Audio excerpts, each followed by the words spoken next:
इस प्यारे से घर में आप सबका स्वागत है। संगीत, मैं और मेरी खूबसूरत यादें और खूबसूरत किताबें, ये सब मुझे बहुत पसंद है और मैं आपको इन सभी के बारे में कुछ बताना चाहती हूँ, इसलिए मैं आपको अपने घर में लेके आई हूँ। आप मुझे तो पहचान ही गए होंगे, मैं आपकी प्यारी सी गुड़िया ही तीशा। हाँ, तो अब हम बैठ के बात करते हैं। मुझे किताबें पढ़ना बहुत पसंद है और उनकी गहराइयों में खो के अपने आप को पहचानना, अपने आप को समझना और ज़्यादा पसंद है। आपको भी शायद ये सब पसंद होगा, या आप किताबें कम ही पढ़ते हों तो अब आप पढ़ने लग जाइए, क्योंकि आपको पता चलेगा किताबें हमारी सबसे अच्छी दोस्त होती हैं। किताबों के लिए कहा जाता है कि वो हमें जीवन में बहुत कुछ सिखाती हैं और बहुत बातें भी करती हैं हमसे।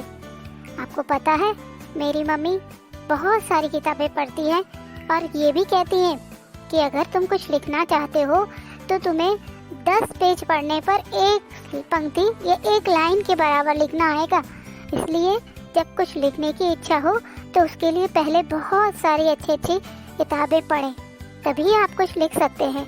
और हमारे उठने वाले मन के सागर में तो बहुत सारी लहरें होती है जो चाहती है कि वो बाहर निकले, उन्हें सब जाने और उनकी जल बूंदों से सब नहाएं, या सबके ऊपर उनकी जल बूंदें बिखरे और सब अपने चेहरे को खुशी से और मुस्कुराहट से धोएं।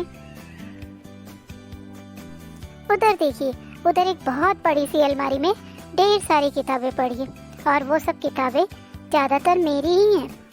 मुझे भारतीय और विदेशी दोनों लेखकों की किताबें पढ़ना पसंद है।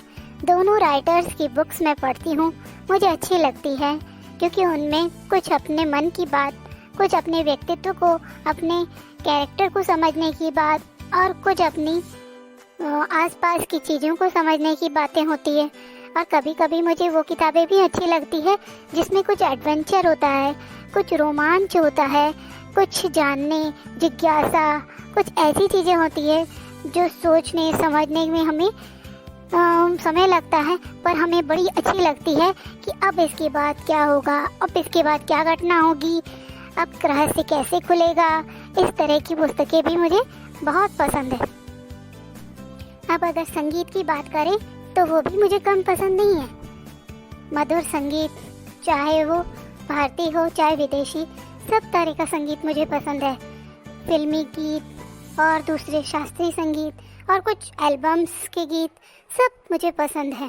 बस संगीत मधुर होना चाहिए और उसमें कुछ गहराई होनी चाहिए। वो मेरे मन को छू जाता है और मेरे मन के तारों को झंकृत कर देता है। ऐसा लगता है मैं हवा में उड़ रही हूँ, मेरे पाँव अपने आप चलने लगते हैं और मेरे हाथ उन संगीत पर नृत्य करने को झूम उठते हैं और मैं हवा में उड़ती उड़ती नृत्य करने लग जाती हूँ। इसीलिए मेरी मम्मी मुझे कहती है, तुम सोन परी हो, सोन परी, तुम परी की तरह उड़ती हो और नृत्य करती हो। और अब मैं अपनी यादों की बातें करूं तो मैं आपको बताऊं कि ये वो जगह है, मेरे घर की सबसे खूबसूरत जगह, जिसमें हमारा पूरा परिवार बैठता है और दूरदर्शन देखता है। दूरदर्शन पे आने वाले कई धारावाहिक और कई गाने और कई दूसरे कार्यक्रम देखते हैं। साथ में ही हम यहाँ पे अपना सुबह का नाश्ता भी करते हैं और कई बार हम यहाँ बैठकर बातें करते हैं। और कई बार मैं अपनी नानी के साथ, अपनी मम्मी के साथ, अपनी मौसी के साथ, अपनी बहन मान्या और अपने भाई ईशान के साथ और कभी कभी अपने नाना के साथ, सबके साथ मिलकर यहाँ पे लूडो खेलती हूँ, व्यापार बिजनेस खेलती हूँ, ताश खेलती हूँ और कई अच्छे अच्छे काम भी करती हूँ, छोटे छोटे काम भी करती हूँ और कभी कभी लैपटॉप पे कोई ना कोई फिल्म भी देखती हूँ। आपको लग रहा होगा ये सारी बातें करके मैं क्या बताना चाह रही हूँ। मैं ये सब बताना चाह रही हूँ कि हम किताबों के साथ, संगीत के साथ और अपनी यादों के साथ कितना खूबसूरत संबंध बना सकते हैं और कितनी खूबसूरती से अपने जीवन को एक ऊंचाई या एक अच्छाई की तरफ ले जा सकते हैं। जीवन संतुष्टि से और खुशियों से भरा हो, यही महत्वपूर्ण बात है। ज़रूरी नहीं है कि उसमें बहुत सारे लोग हों या बहुत सारे ऐसे बड़े बड़े काम हों जिनको करके ही हम महारत हासिल करके ही बड़े बन सकते हैं या बड़े कहला सकते हैं। जीवन की संतुष्टि और शांति ही सबसे बड़ी चीज़ है और मुझे ये इन 3 चीज़ों से मिलती है।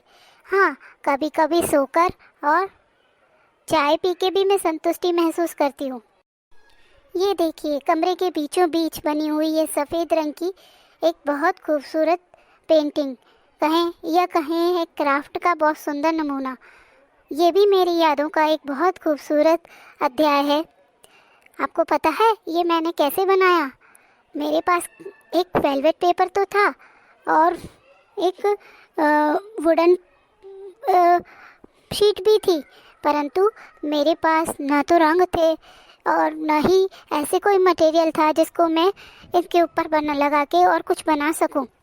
हाँ, कुछ कांच की गिलासें टूटी हुई ज़रूर मेरे पास पड़ी थी और कुछ थर्माकोल और कुछ फेविकॉल ज़रूर था।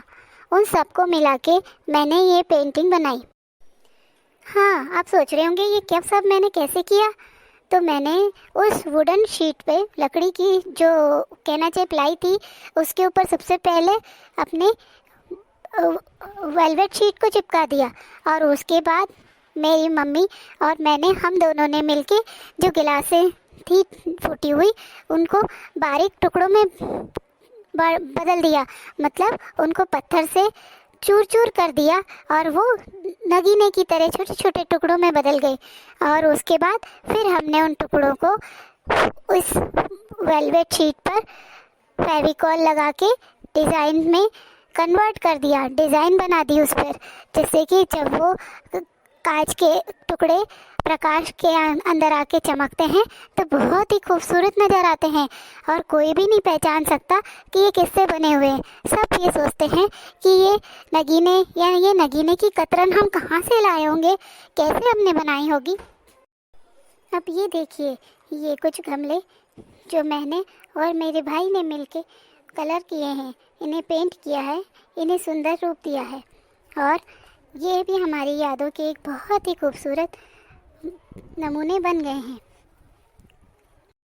और ये देखिए, एक खूबसूरत सी तस्वीर जिसको मैंने अभी हाल ही में एक पेंटिंग की तरह बनाने की कोशिश करी है। ये तस्वीर में मेरी मम्मी की सहेलियां कहती है कि तुम्हारी सोनपरी, तुम्हारी हितिशा तो बिल्कुल राजकुमारी लग रही है। ये सब बातें मैंने आपसे इसीलिए करी है कि अभी जो समय चल रहा है हमारा लॉकडाउन का, ये जो परेशानी का कह लें या फिर सोशल डिस्टेंसिंग का, उसमें हमें इन सारी गतिविधियों को अपनाकर अपने जीवन को खुशहाल और खूबसूरत बनाए रखना होगा और अपने आत्मिक बल को भी बनाए रखना होगा। ये सब बातें मैंने आपसे इसीलिए करी कि आप किताबों को, संगीत को और अपनी यादों को अपना दोस्त बना के और अपने जीवन को खुशहाल बनाए रखें। इस समय का आनंद हमें लेना होगा और इस आनंद को महसूस करना होगा। जैसे गिरती हुई बर्फ़ के आनंद को महसूस करके हम प्रसन्नचित्त हो जाते हैं, वैसे ही समय को भी हमें आनंद से अपने मन को, अपने हृदय को मजबूत करते हुए आगे बढ़ना होगा, जिससे आने वाले समय में हम लोगों की मदद कर सके और लोगों के लिए संबल बन सके, एक उदाहरण बन सके। उम्मीद है आप मेरी बातें अच्छी तरह समझ गए होंगे। कुंतल की आवाज़ में आज मैं हितिशा अपने मन की बातें करने आपसे आई थी। धन्यवाद। जय हिंद, जय भारत। आपका दिन शुभ हो। मुझे उम्मीद है कि इन बातों को सुनकर, समझकर आप ये जान गए होंगे कि हमारा अच्छा समय हम कैसे बिता सकते हैं और किस तरह दूसरों के काम आ सकते हैं।